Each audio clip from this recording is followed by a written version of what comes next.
Hello మా welcome to మన గార్జెట్ channel. ఈరోజు అయితే మనం కడాయి చికెన్ ఎలా చేయాలో చూసుకుందాం. ఫస్ట్ అయితే ఉల్లిగడ్డ పోసేసుకున్నా, కడాయి పెట్టేసిన. కడాయి వేడి కాగానే నూనె వేసేసుకున్నా. నూనె వేడి కాగానే నూనె మంచిగా జాగినాక ఉల్లిగడ్డ వేసుకోవాలి. ఉల్లిగడ్డ మంచిగా వేయాలంటే ఫస్ట్ కొంచెం ఉల్లిగడ్డలో వేసుకోవాలి. కొంచెం నేనైతే ప్రతిసారి అట్లా ఉప్పు వేస్తాను స్టార్టింగ్లో ఉల్లిగడ్డ వేసేటప్పుడు. దానివల్ల ఉల్లిగడ్డ మంచి క్రిస్పీగా బ్రౌనిష్ అయిపోతుంది ఉల్లిగడ్డ మంచిగా. ఓకే చలో, ఉల్లిగడ్డ మంచిగా వేగినాక ఇంత పసుపు వేసుకోమా, అంటే చేయగడుకోమా. మనకి ఎందుకో మా బ్యాచిలర్ రూమ్ ఉన్నప్పటి నుంచి చేయగడుకొని అలవాటు అయిపోయింది. అట్లా మళ్ళీ చేయగడుకొని ఇంత చికెన్ కడుకోమా. చికెన్ అయితే నేను 1/2 kg వేసుకున్నా కడాయి చికెన్కి. చిన్న కడాయి కడిగి దాంట్లో పట్టాలి కాబట్టి చికెన్ మంచిగా కడిగేసుకొని కడాయిలు వేసుకొని మంచిగా నూనెలో అటు ఇటు కలిపేసుకో. మంచిగా కలపాలి మా, అటు ఇటు కలిపి మంట పెద్దగా పెట్టేసుకో. ఓకే, ఒక 5 నిమిషాల వరకు అట్లా కొంచెం కుక్ చేయమా. మళ్ళీ చేయగడుకోపోయి చలో మళ్ళీ వచ్చి మళ్ళీ అటు ఇటు కలుపు. మళ్ళీ 2 నిమిషాలు వదిలిపోయి కాల్చిన పైకి లేదంటే కింద చితికిపోతుంది, మొత్తం గలీజ్ అయిపోతుంది కర్రీ.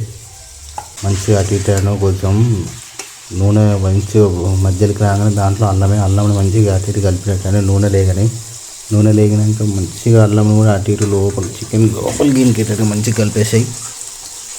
మంచిగా కలిపిన అంటే ఒక్క 5 నిమిషాలు అట్లా ఉండని మా లో ఫ్లేమ్లో పెట్టేసి అలా చేయగడుకోపోయి చూసుకో. ఇక చికెన్ ఎట్లా దగ్గరికి అవుతుంది, వాటర్ కూడా ఎండిపోతాయి. మంచిగా అట్లా నూనె పైకి వెళ్ళగానే ఇంత కారం తీసుకో. ఇక కారం వేసేసి కారం వేసినాక ఇంత ఉప్పు వేసుకో.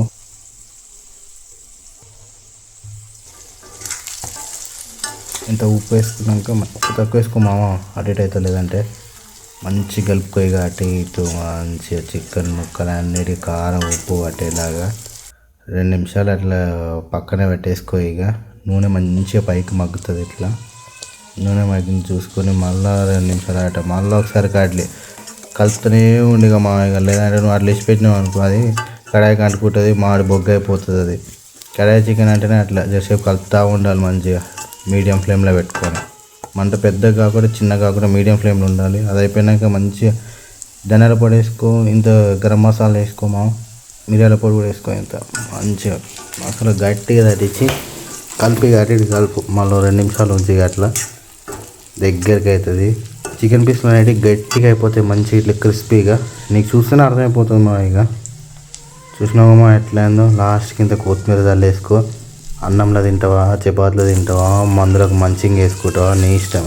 కూర మాత్రం సూపర్ అయింది మా. ఇక ఓకే మరి ఈ వీడియోకి అయితే ఇంతే మా. నెక్స్ట్ మరి ఇంకో గాలి వీడియోలో కలుద్దాం. ఇంత మరి బాయ్.